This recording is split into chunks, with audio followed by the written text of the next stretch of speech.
Hey guys, welcome back to our channel. In this tech tutorial video, we're going to reveal to you how you can check which version of the Microsoft Edge web browser you're currently using. For example, if you'd like to download and install the newest updates or updated version of Microsoft Edge to fix possible performance issues and errors. This is actually very simple, guys. All you need to do is access your browser settings.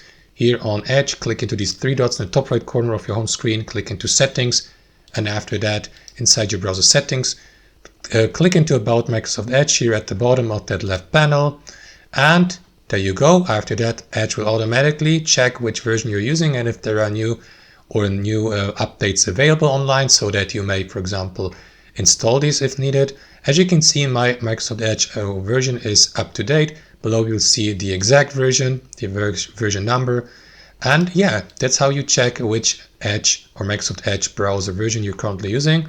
Hope you enjoyed this video, got some value from it, and we'll see you next time on our channel.